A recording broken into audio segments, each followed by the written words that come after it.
a Bora. Ava Santiago, que já está aqui nos nossos bastidores, e eu estou muito à vontade de conversar com ela. Bom dia, vereadora, como vai você? Tudo bem? Bom dia, Sinara. Bom dia, Felipe. Eu já chego me desculpando, porque, como vocês podem observar, eu estou aqui na Câmara. E isso aqui, gente, é um buraco negro que só tem entrada, não tem saída. Eu pensei, cara, eu vou ficar resolvendo demandas do mandato até a hora da live. Quem disse que essas demandas me liberaram para ser pontual, entendeu? Então, obrigada pela compreensão. Muito bom estar aqui com vocês. Imagina, até queria colocar você aqui um pouco nessa discussão que a gente está falando sobre o uso das redes. A vereadora usa muito bem as redes, né? Ela fura bastante a bolha, ela tem um alcance enorme. Eu queria que você começasse aqui a nossa live falando um pouco em que o governo, na tua opinião, poderia melhorar no uso das redes para justamente combater essas ideias de extrema-direita entre os jovens, Ava? Olha, diante da resposta, dependendo da resposta que eu der aqui, o governo pode me chamar para a esplanada, né? Porque eu acho que essa é a fórmula de US$ 1 bilhão, não é só US$ 1 milhão, não, entendeu? Mas veja bem, a gente precisa compreender que algumas missões de produção de sentido elas passam pelo governo, mas elas não necessariamente são uma função e uma tarefa do governo.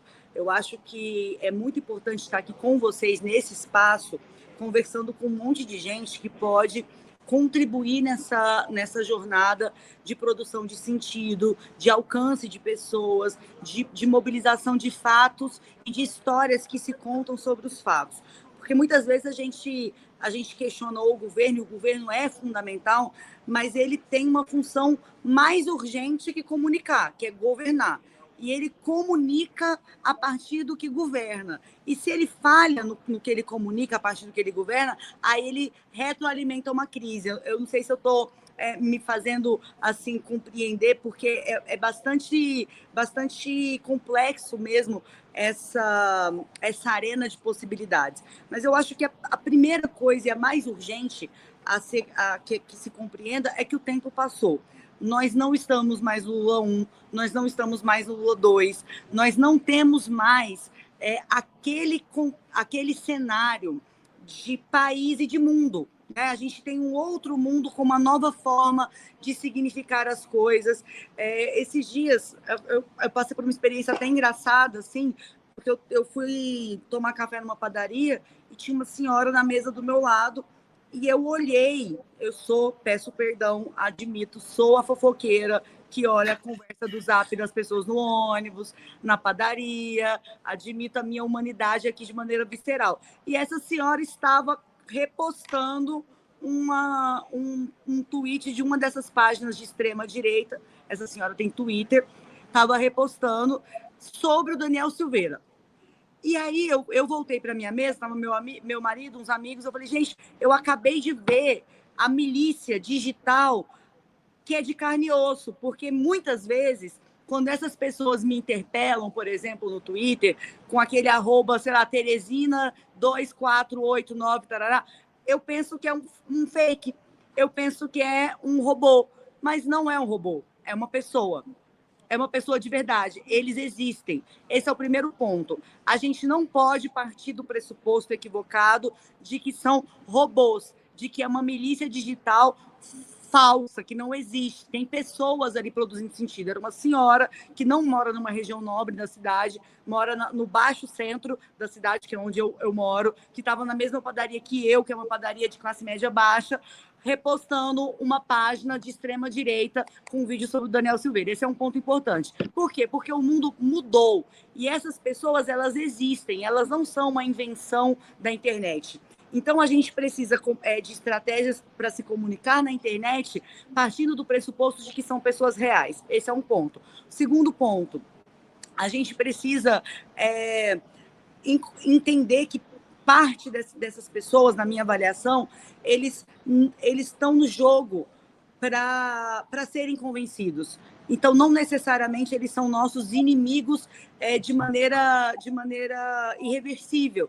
Eles podem ser convencidos, eles querem ser convencidos, eles querem ser contrapostos de uma maneira que os faça se sentir, que os coloquem com o sentimento de que a opinião deles importa, de que tem gente olhando para eles e pensando, eu vou argumentar com você porque você me interessa, porque você tem uma inteligência, porque você tem uma visão de mundo. Porque quando eu faço isso, e eu gosto muito de fazer isso, que é responder as pessoas nas redes e responder comentários, e aí algumas pessoas que vão lá num tom beligerante, eu truco, né? Remédio para doido é doido e meio. Então, eu respondo de maneira brutal também, sabe? Uhum. Outras pessoas que eu vejo que estão me questionando porque elas acreditam naquilo, eu falo assim, cara, você tem um ponto, mas você já parou para pensar nisso, nisso, nisso? E eles respondem, nossa, ninguém nunca tinha falado comigo assim. Ou seja, eu achava que todos vocês de esquerda se achavam superiores a mim, se achavam melhores do que eu, mas agora você me deu a entender que eu sou tão bom quanto você e que você está tentando me convencer e se permitindo ser convencido por mim.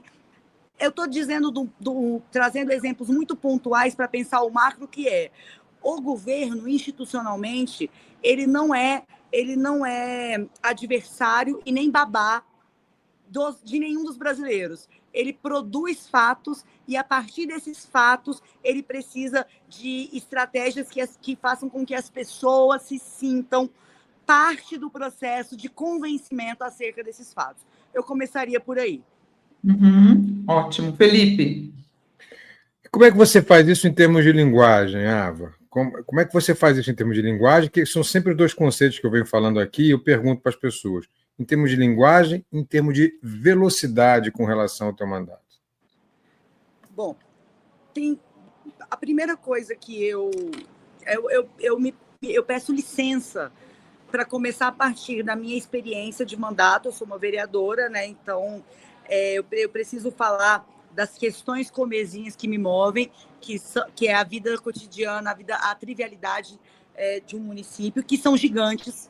Não estou dizendo isso hierarquizando, muito pelo contrário, a vida é nas cidades. E eu já quero até começar com uma alfinetada nesse sentido, sabe, Felipe? Que pensar o quanto a política macro se sente superior à política municipal. E na política municipal é que é o caldeirão onde as coisas transbordam. Eu peguei um pouquinho de vocês falando de Nicolas Ferreira. Antes de ser esse deputado federal, ele era um vereador. Então, a gente tem uma tendência muito ruim, muito negativa, de hierarquizar as arenas da política e achar que as disputas pelos fatos, pelas histórias, elas não são importantes quando acontecem no âmbito das cidades. São. E aí a gente vai começar agora, com muita tristeza que eu falo disso, a gente está falando de um dia que nós amanhecemos com a notícia de que já passou de 20 o número de mortos por enchentes em Minas Gerais, e a gente sabe que boa parte disso se regulamenta em leis municipais, em planos diretores, em planos de drenagem, em concessão de construção em encostas e áreas de proteção permanente. É vida na cidade. O debate municipal é importante, é relevante, é salutar. Ele não é só sobre trocar poste e sobre tampar buraco. Esse é um ponto importante também para puxar a orelha de quem faz a discussão da política nacional, achando que vai conseguir fazer novos quadros e vencer novos embates sem passar por aqui, pela comezinha trivialidade que movimenta boa parte da vida das pessoas. Esse é um ponto. Para conseguir, por exemplo, furar a bolha e falar sobre democracia, e falar sobre ditadura, e falar sobre PEC das praias, eu me blindo sendo uma excelente parlamentar para o meu município. Eu tenho robustez de qualidade de entregas nas agendas municipais. Isso me dá condições de vir aqui falar com vocês sobre uma agenda que é nacional, mas que atravessa a minha localidade, sem ninguém vir na minha rede social e comentar: nossa, você devia estar prestando atenção em Goiânia, nossa, com tanto problema em Goiânia, e você querendo... porque sou eu que dou esse tipo de pito nos meus colegas, quando eles, de maneira muito equivocada, tratam de pautas nacionais aqui na Câmara em dia de sessão. Um vídeo meu que viralizou muito foi dando essa bronca, não sei se vocês viram isso, dando essa bronca no início do ano passado, que era um colega meu falando, querendo apoiar uma moção de repúdio ao Lula, por causa da fala do Lula sobre o genocídio na Palestina. E aí ele passou mais de uma hora de sessão. Oi? Deu uma travadinha. Opa! Voltou? Agora voltou. Sim. Então, eu dei um pito nesse colega meu e acabou viralizando que ele passou mais de uma hora da sessão falando mal do Lula, porque o Lula não podia dar opinião sobre a Palestina. E aí eu peguei ar, eu apelei, e na hora que ele falou, não, porque não cabe ao chefe de Estado ficar dando palpite em conflito internacional. Aí eu tava secretariando a sessão, né? Eu sou terceira secretária da mesa diretora aqui da casa. Aí eu falei, não cabe ao presidente do Brasil, né? Cabe ao vereador de Goiânia. O Lula não pode falar de conflito na Palestina, mas o vereador de Goiânia é que pode falar sobre isso aqui na Câmara. Não, presidente. E aí esse negócio, a minha revolta na hora, foi muito espontâneo, viralizou e ninguém me questionou. Sabe por quê? Porque eu vou nas rádios, eu vou na televisão, eu venho aqui para fórum para conversar com vocês sobre o Brasil, mas na Câmara de Goiânia eu falo sobre Goiânia. Isso me dá legitimidade, me perdoem a resposta longa, mas é porque foram anos consolidando esse caminho para conseguir chegar nesse produto de comunicação que eu tenho hoje. Eu consolidei uma reputação na minha base eleitoral que me permite dialogar com pessoas que não são da minha base eleitoral sem ser desmentida, sem ser colocada em xeque pelas pessoas de Goiânia. Que se você entrar hoje nos portais que me citam, sei lá, nas páginas, a maioria dos comentários vão ser assim, pô, essa vereadora de Goiânia, eu sou de Goiânia, ela é muito boa. Tem muita gente que fala, não votei nela em tal eleição, mas ela é braba. Não tem, quando eu furo a bolha, eu não sou desmentida pelo meu chão, pelo meu território. Isso é fundamental para que a gente consiga avançar com consistência, porque às vezes você fura a bolha, mas depois vão lá e furam sua bolha também, que você fura a bolha com outra bolha. Então, a gente não pode correr esse risco. Em relação ao time, já para devolver para vocês, eu acho que o time é muito importante no seguinte sentido. Parece um clichê dizer que a gente não pode esperar que a coisa vire uma crise para falar sobre ela. Mas, por que a gente... Vou pegar o exemplo recente, né? A última crise, o PIX. Vamos taxar o PIX. Isso jamais deveria ter saído do governo sem ser como lançamento de um grande pacote de medidas de combate à corrupção, de combate à evasão de divisas, de combate à sonegação fiscal. Você não vende essa iniciativa como uma iniciativa que vai mexer no PIX acima de R$5.000. Você vende essa iniciativa dizendo, nós vamos pegar quem está sonegando, porque enquanto você, trabalhador, está pagando imposto, essas pessoas estão sonegando e a sonegação delas é que faz com que o SUS tenha deficiência. A sonegação delas é que faz com que seu filho não tenha vaga na creche. A primeira, a mais imediata, a mais urgente comunicação do governo deveria ter sido essa. O time toda iniciativa institucional precisa soar como solução para a vida das pessoas comuns. E, a partir disso, você ir desdobrando novas formas de comunicar. Se parece uma medida para atender um pacote econômico, se parece uma medida para atender o mercado, se parece uma medida para atender as crises do governo e menos uma medida para atender a vida das pessoas comuns, a gente já sai na largada perdendo. Muito bom, achei ótima a sua fala. E eu queria entrar aqui, gente, eu vi um vídeo maravilhoso da vereadora, né? Num podcast, eu não vou colocar aqui, né? Tem direitos autorais e tudo, mas eu quero que ela fale. Não sei se vocês acompanharam, né? Aliás, esse final de semana, o filme Ainda Estou Aqui recebeu um novo prêmio, tá? Coloca aqui só para a gente colocar essa história do prêmio, Gui. E aí eu quero entrar nesse assunto. Ainda Estou Aqui vence prêmio internacional e aumenta expectativa para o Oscar. Longa brasileiro ganhou de 35 filmes no Festival Palm Springs, uma semana após o histórico Globo de Ouro a Fernanda Torres, né? Então é um filme que está sendo reconhecido no mundo todo, né? Mostrando uma história muito importante de ser mostrada nesse momento de ascensão da extrema-direita no mundo. A gente está mostrando o período da ditadura militar. Mas aí houve gente no nosso campo que criticou o filme.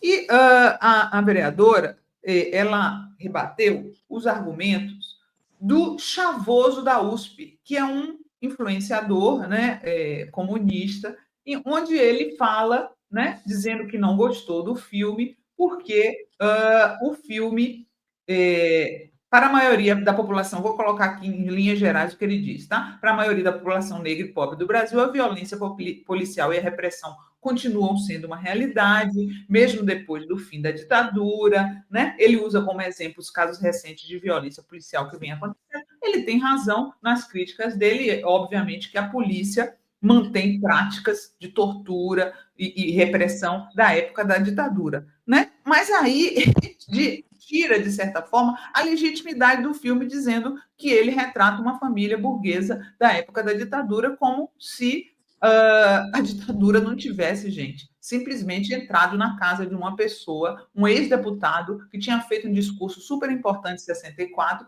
e levado o marido da Eunice Paiva e desaparecido com ele para sempre, né? Como se não fosse uma história brutal. Eu acho que ele deixou a história humana de lado para entrar só na questão de classe. Mas eu não vou dar minha opinião sobre esse assunto, eu quero que a vereadora comente aqui, porque ela fez uma argumentação brilhante no Instagram a esse respeito. E aí eu queria, por que você rebateu o Chavoso, Ava? Sinara, eu respeito muito o Chavoso. Eu acho que ele parte de uma construção de comunicação e de elaboração intelectual de maneira muito acertada, boa parte das vezes, e pouco óbvia, né? De um lugar que a gente não está necessariamente acostumado, e é muito importante isso. Entretanto, e eu, inclusive, me solidarizo a ele, porque ele também foi muito atacado por trazer uma visão que eu considero equivocada, mas que não justifica de maneira nenhuma ataque. A gente está numa arena de debates. Qual é o grande problema, na minha avaliação, da fala dele, do vídeo? E aí tem gente que fala assim, você assistiu o vídeo? Sim, assisti mais de uma vez para não cometer injustiça. O problema da fala dele é que ele relativiza as conquistas da democracia para as pessoas que são pobres, pretas e periféricas. Em determinado momento, ele chega a dizer uma frase que é mais ou menos assim: o que mudou na vida dos pretos, dos pobres, dos favelados com a democracia, com essa democracia? O que mudou? Mudou tudo. Mudou absolutamente tudo. Porque do jeito que o Chavoso leva o seu ouvinte, né, o seu espectador a raciocinar, a gente abre um parâmetro, a gente abre um precedente gravíssimo, que é de achar que esta democracia não trouxe conquistas fundamentais para as brasileiras e os brasileiros comuns, para a vida ordinária, para os pobres, para os pretos, para os camponeses, sabe? Porque se a gente passa a achar isso, nós formamos, especialmente para uma geração mais nova, que é uma geração que acompanha o Chavoso, nós formamos uma ideia equivocada de que esta democracia não tem que ser batalhada, que esta democracia não tem que ser defendida, que esta democracia não tem que ser garantida e lutada por nós todos os dias. E aí eu parto da minha história, do meu depoimento. Eu estou aqui hoje com vocês nesse lugar de privilégio, uma cadeira na Câmara de Goiânia. Eu sou uma mulher branca, eu sou nascida e criada em uma favela no Rio de Janeiro, na zona oeste do Rio, que é a favela do Sapo, um território disputado por milícia, pelo tráfico. Mas antes disso, eu sou filha da missionária Raquel, que foi colocada na casa de uma família para trabalhar quando tinha 7 anos de idade. Meu avô e minha avó tiveram 11 filhos. E a vida no campo era tão miserável, a pobreza, a extrema pobreza, a miséria que a ditadura causou na vida dos brasileiros, ela era tão profunda que histórias como a da minha mãe são comuns. Minha mãe vai fazer 65 anos esse ano. Com 7 anos, meu avô, não por maldade, colocou na casa de uma família que disse que ia matricular minha mãe na escola para minha mãe olhar as crianças, nunca matriculou minha mãe na escola, meu avô não tinha como ficar indo lá periodicamente porque ele estava na zona rural. Minha mãe fala, e ela chora até hoje, ela tinha 7, hoje ela vai fazer 65. Ela fala que a única coisa que ela ganhou em 1 ano trabalhando nessa casa foi uma bronquite aguda e um vestido de chita usado, porque ela ficava na beira do tanque lavando roupa para 5 adultos. A minha mãe é uma mulher brasileira comum. Milhares e milhares e milhares de meninas daquela quadra da história, cujas famílias foram profundamente empobrecidas por um modelo de Estado que propositalmente esvaziava brasileiras e brasileiros da capacidade física, mental e cognitiva de enfrentá-los. Então, o que é uma das primeiras iniciativas? A gente fala de guerrilha, de repressão, de tortura, de desaparecimento, mas uma das primeiras iniciativas da ditadura militar foi desobrigar o investimento mínimo do PIB na educação. Tudo isso para forjar o milagre econômico. Segundo, mudar a lei das diretrizes de base, desobrigando as famílias em situação de miséria a matricular os filhos na escola. Então, aquilo que antes, até 63, até 64, era obrigatório, vindo ainda do período Vargas, da era Vargas, a ditadura mudou a LDB, desobrigando. Se você passasse fome, você não era obrigado a matricular seu filho na escola, ou seja, perpetuação da pobreza. Se você tivesse filhos deficientes, você não era obrigado a matricular seus filhos na escola. Paralelo a isso, você tirou a obrigação de fazer o reajuste do salário mínimo com base na inflação. Então, para fabricar o milagre econômico, o salário do trabalhador era completamente carcomido, e aí o trabalhador estava com fome, o filho dele não estava na escola, ele só tinha Santa Casa de Misericórdia para ir numa das maiores ondas de sarampo da história, que dizimou milhões de crianças brasileiras, entre elas meu tio, o irmão caçula da minha mãe, foi uma dessas vítimas do sarampo e não tinha para onde correr. Então não tinha comida, não tinha SUS, não tinha salário, não tinha direito de greve, estava tudo isso acontecendo. O que é a família do Rubens Paiva nessa história? Mais uma família de brasileiros atravessados pela tortura, pela maldade da ditadura militar enquanto projeto de país. Por que é tão importante que eles contem essa história e por que o filme Ainda Estou Aqui é tão urgente? Porque vocês começaram a conversar comigo perguntando sobre os jovens. Nós não fazemos ideia disso. Porque eu, que nem sou tão jovem assim, pelo contrário, tenho 35 anos, eu já nasci em um mundo em que o ensino fundamental era universal. Eu já nasci em um mundo que caminhava para a superação do analfabetismo. Eu já nasci em um mundo em que eu nasci e já era vacinada na maternidade. Eu já nasci nesse mundo. Eu já nasci no mundo de ECA. Estatuto da Criança e do Adolescente, porque crianças trabalhando como a minha mãe era comum, eram milhões. Por que o Bolsonaro, como presidente, foi dizer assim, agora vocês não querem mais deixar criança trabalhar? Porque eu trabalhei na infância e não me aconteceu nada. Peraí, Sinara, peraí. Sabe o que acontece? A minha avó trabalhou na infância, a minha mãe trabalhou na infância, meu pai faleceu quando eu tinha 13 anos e eu trabalhei na infância. Meu filho, Davi, é o primeiro de 4 gerações a não ter que trabalhar na infância. Como assim não aconteceu nada? São 3 gerações de mulheres empobrecidas, com seus sonhos aniquilados, na maioria das famílias brasileiras. Aí vem um olhar sensível sobre uma história contada a partir da visão de um filho. Isso é tão importante. Nós estamos falando de uma mãe. Essa figura, a figura Eunice Paiva, vamos falar só um tiquinho, eu já devolvo para vocês. Eu sei que eu sou uma mistura de filha de pastor com vereador, então eu falo para caramba, vai me desculpando aí. Tá maravilhoso, tá maravilhoso, estamos adorando. Para concluir isso, falar de Eunice Paiva, que é essa figura materna, porque as mães brasileiras, durante todo esse período, elas, não só da ditadura, mas na redemocratização, nós, mães, somos o maior alvo de destruição desse país. As mães foram violentamente brutalizadas durante a ditadura, as mães camponesas, as mães indígenas, as mães civis e as mães dos torturados, as mães que foram torturadas na frente dos seus filhos, a figura materna dessa gente nojenta, que diz que defende a família, Deus, pátria e família, mas a mãe está sempre ali na ponta da faca.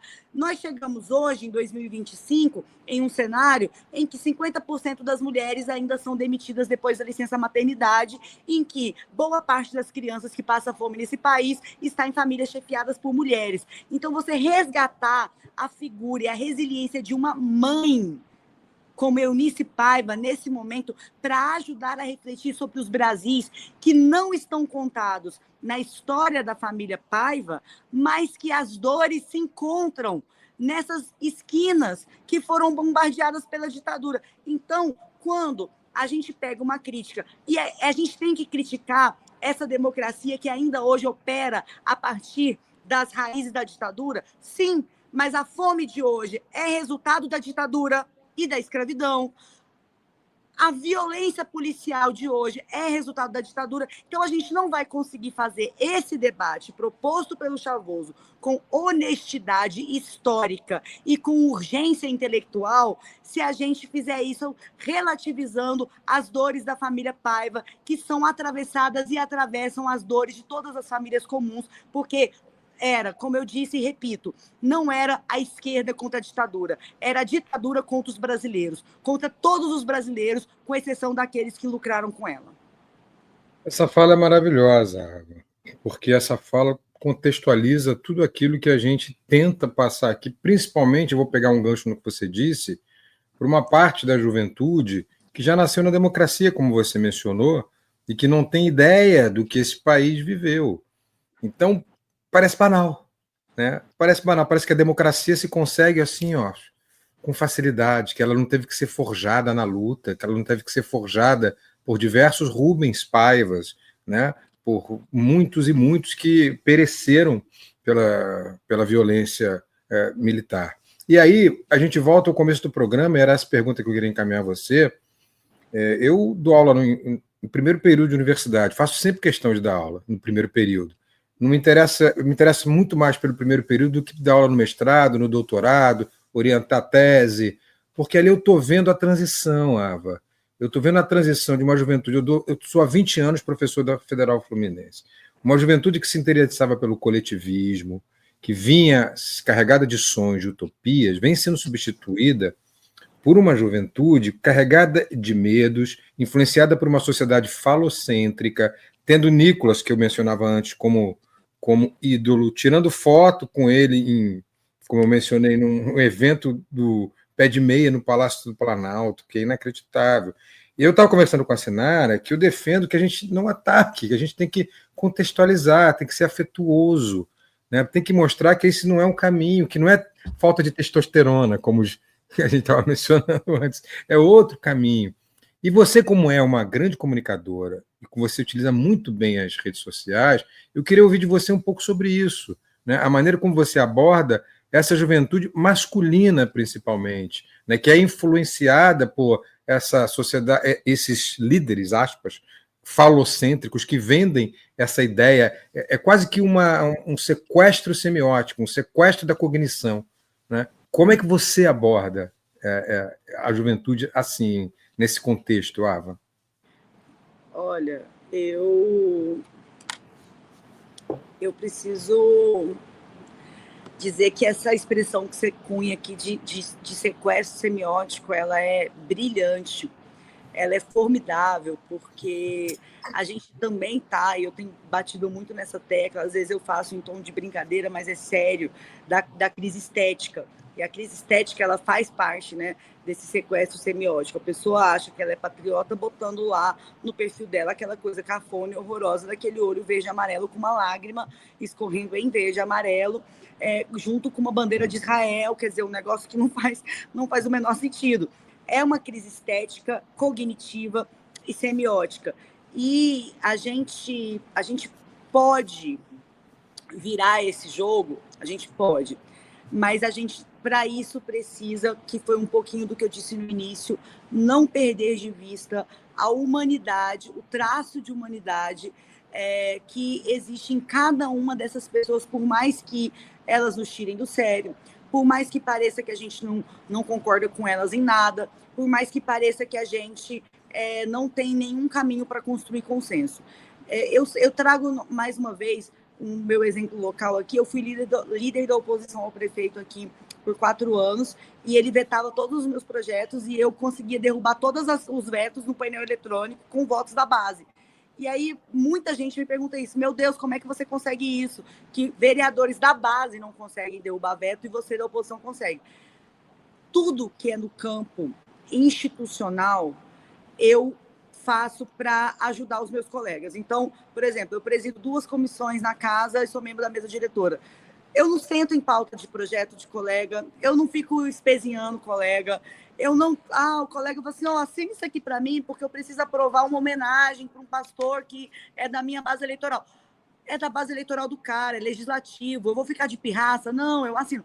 Pouquíssimas vezes eu questionei coisas aqui do mérito da homenagem que o vereador queria prestar, se era algo que eu achava que depunha contra o parlamento, como, por exemplo, o Eduardo Bolsonaro. Ok, mas, no geral... E isso gera uma política, a mais básica da boa vizinhança, que é: como é que eu vou atrapalhar essa vereadora se ela consegue ser dura comigo na tribuna, mas não interditar o meu corre? Porque está cada um fazendo seu corre, quando a gente pensa em nível de parlamento. Esse é um ponto. E eu trago isso para a vida, para a comunicação política mais ampla. Dificilmente a gente não vai ter um ponto de consenso com os nossos detratores. Dificilmente. A gente não vai ter uma história. Ontem eu estava assistindo o Fantástico e eu me emocionei muito com a reportagem sobre os 80 anos do Geraldo Azevedo. Geraldo Azevedo contando que no cárcere, na ditadura militar, ele falou: eu sou músico. E falaram: então toca. E ele tocou um violão e ele não foi torturado porque ele tocou um violão. Eu até me embargo a voz de falar sobre isso, porque o Geraldo Azevedo conseguiu achar um ponto de sensibilidade num facínora. E esse ponto ele pode existir. A gente... você está sendo otimista. Não, eu estou falando que o nosso desafio aqui que está posto é a gente trazer uma geração de 15 anos de idade, de 16 anos, de 17 anos. Se eu achar que essas pessoas estão perdidas aos 15 anos de idade, talvez eu é que tenha desistido de lutar. Talvez eu é que tenha desistido da vida. Eu tive um episódio, Felipe, muito dramático aqui. Antes de ser vereadora, eu fui presidenta do Conselho Estadual de Juventude.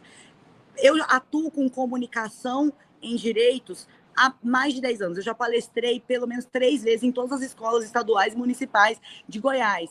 É o que eu amo fazer. Eu amo estar no meio dos meninos, os meninos me adoram, e é um negócio de doido, que as professoras ficam assim: meu Deus, como é que você conseguiu deixar 400 adolescentes calados? Porque a gente vem no mesmo lugar, e eu começo a trocar ideia de LOL, Dota, Racionais, os meninos ficam doidos, e funciona. E aí teve um episódio que foi assim: a diretora me ligou e falou: nós estamos precisando muito de você, porque nós estamos vivendo uma coisa muito triste aqui na escola. Tem um adolescente de 11 anos, pré-adolescente, uma criança, que está passando a mão no corpo das colegas, e começou tranquilo, mas agora ele está violento. Quando a colega reage, ele dobra a aposta na violência. Vem cá que a gente vai chamar o pai.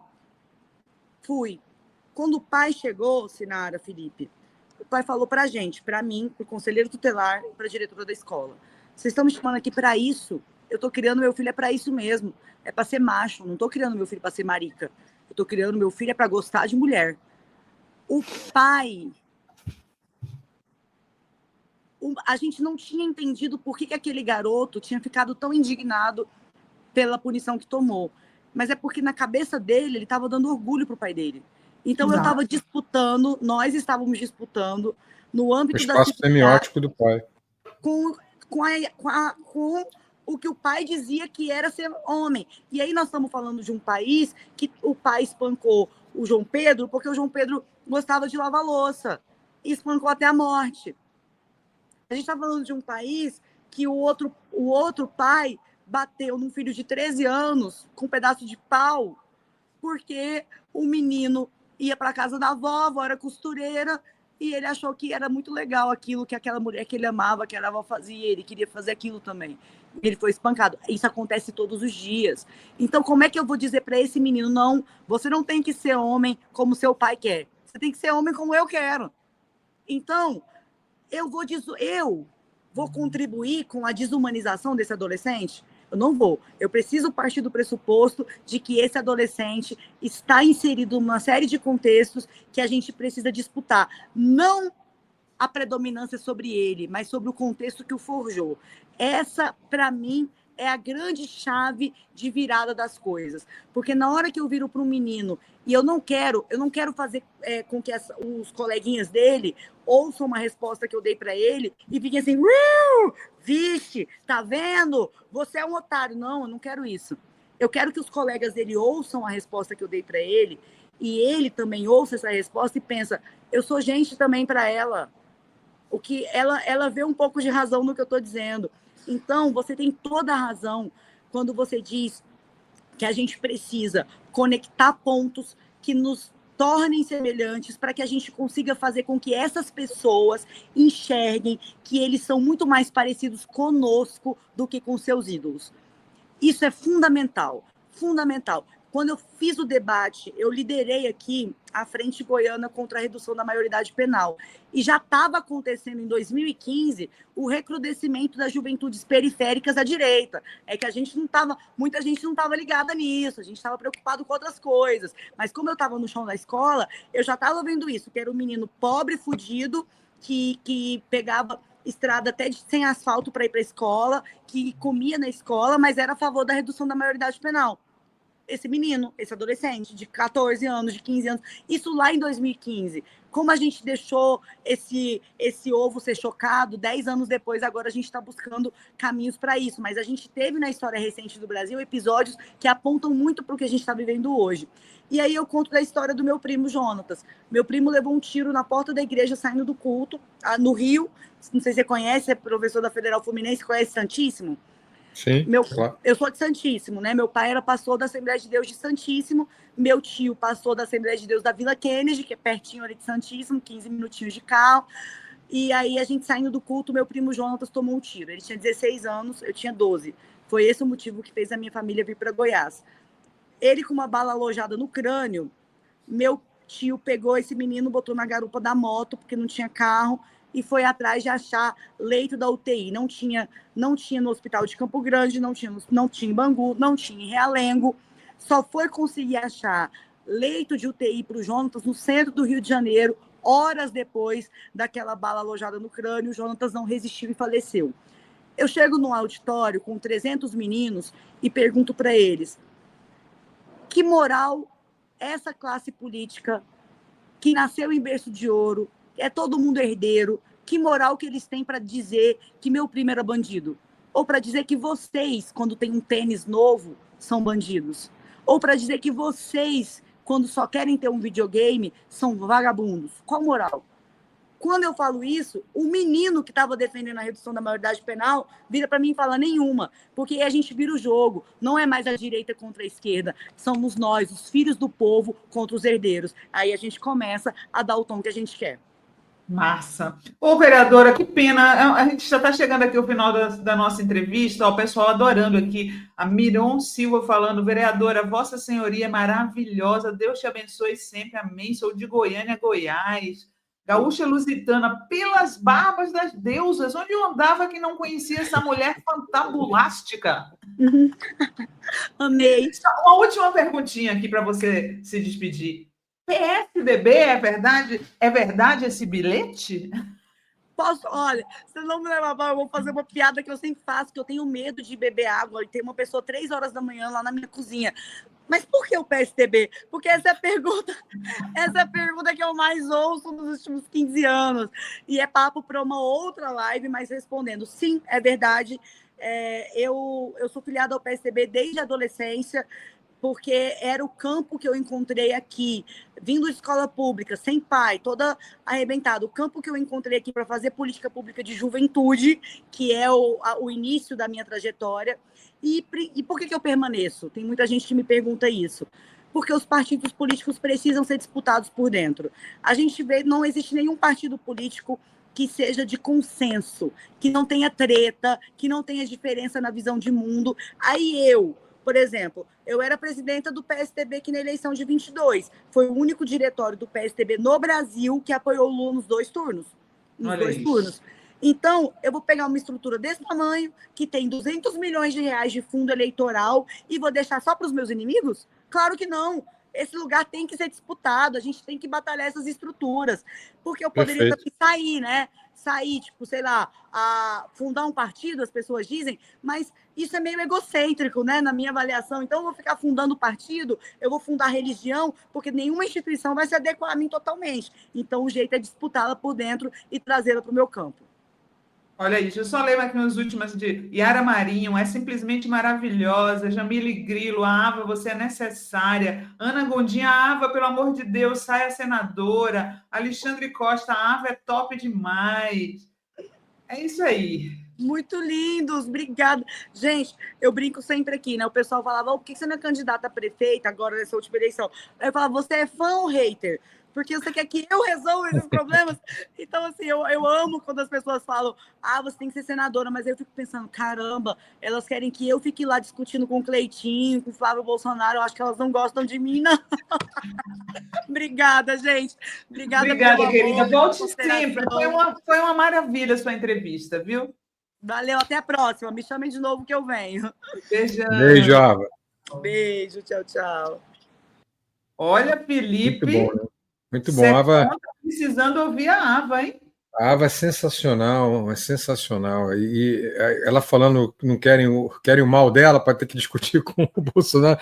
Me lembrei dos meus tempos de Jovem Pan, que eu tinha que discutir com o Ricardo Salles, Figueiredo. Ela não merece isso, não. Merece isso, não. E ela faz um trabalho brilhante lá em Goiânia, principalmente com a juventude. Isso que ela disse da disputa do PSDB por dentro também é importantíssimo. Importantíssimo, ela tem toda a razão. E, pô, é muito bom ouvi-la, viu, Sinara? Que liderança, que verve, é uma verve poderosa. Dentro dessa guerra semiótica que a gente vive, a gente tem aí uma comunicadora muito eficaz, né, nessa batalha. E ela está lá, no chão de fábrica, lutando. O discurso dela é muito preparada, né? É muito preparada. Muito preparada, com a fala adequada, com a velocidade, com a linguagem, e ela entende, ela vem, como eu disse, ela vem do chão, ela está entendendo essa juventude. Foi o começo do nosso debate, e ela começou como presidenta, né, da juventude, etc. Então, ela entende do que está falando, ela sabe como disputar esse discurso por dentro. É isso que está faltando.